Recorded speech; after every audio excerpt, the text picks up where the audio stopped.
Hey guys, Anish career coach for the fiercely ambitious. Back at you today with a very, very important video on when career planning can go right off the rails and actually sabotage your efforts. Let's talk about it. So let me start with a story, okay? A little while ago, some friends of ours, me and my wife, they were looking for a house. Upstate New York, Rochester, great place for families, plenty of amazing homes. They should have no problems, okay? Literally hundreds of options of all different kinds. It really ultimately is about what you're fulfilled by at the end of the day. Okay, so they start looking, right? They're a family, they've got 4 kids, big family, a dog, they're looking out there. And the longer they're looking, the more weird outside criteria starts coming in. This is our forever house, which, by the way, I think is just the worst way to think about any house. It sounds like a tomb to me, but this is our forever house, so it has to be perfect. Now the word perfect started coming in, right? It has to have this. It has to have a pool that's this big. It has to be in this neighborhood and only this neighborhood only. It has to have these weird, now we're getting crazy. Now it has to, the bathrooms have to have this kind of fixtures, and the windows have to have this kind of treatments. And they're making themselves absolutely miserable, right? The search goes month after month after month. It goes past a year they're looking. They're driving themselves miserable. They're literally staying with their parents because they had to sell their old house and they thought that the amount of time that they would have to find a new one, gone. They're still looking and they're driving themselves absolutely miserable. Ultimately, they settled on a house, their forever house. Want to know how long they spent in it? Less than 2 years before they were restless again.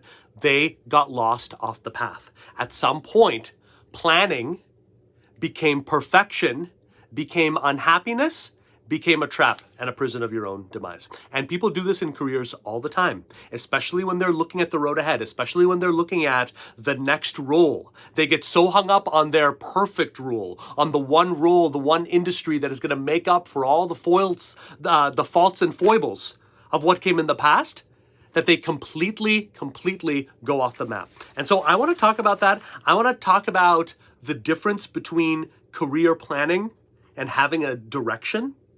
And I want to show you how having a direction, setting a course, is by far the easiest way and the best way and most fulfilling way to handle something like a job search, okay? So here are some differences, okay?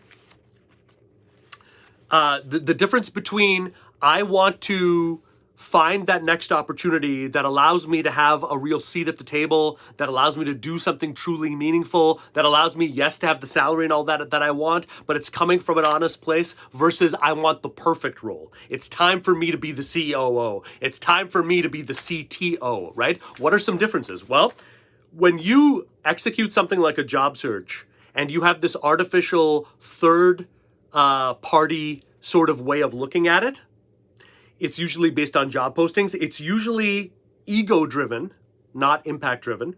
That's a huge warning sign. What that means is you can always tell someone who's doing it for the right reasons, because someone who's not, it's all about, listen, is it finally at the appropriate salary range? Will I finally have bragging rights working with this company in terms of where I go? How are people going to look at me as better than I am now that I have this role? It's all ego-driven, right? It's third-party driven. In other words, your idea of the future is not something that you created.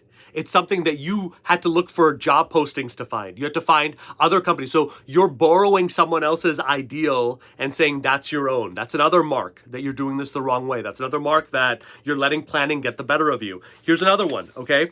Not enough room to breathe, right?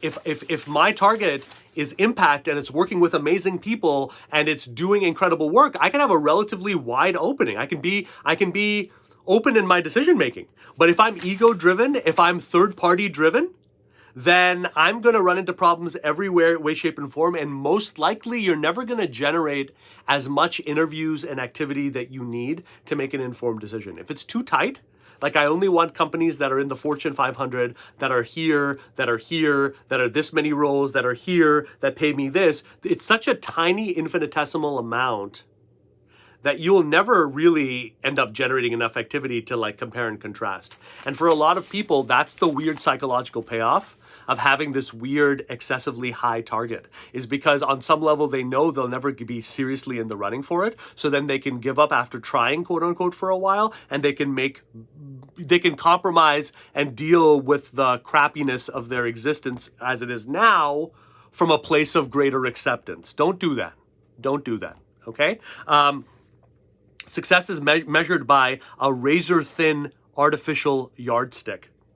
And because you did all of this from the outside, from the place of, I want my forever home or my forever career or my forever job, it's unlikely to stick. Most likely, the role that you're going to take, the next one, it's not going to last longer than 2 years, especially if you got it this way. All right? So what's a different way to think about this?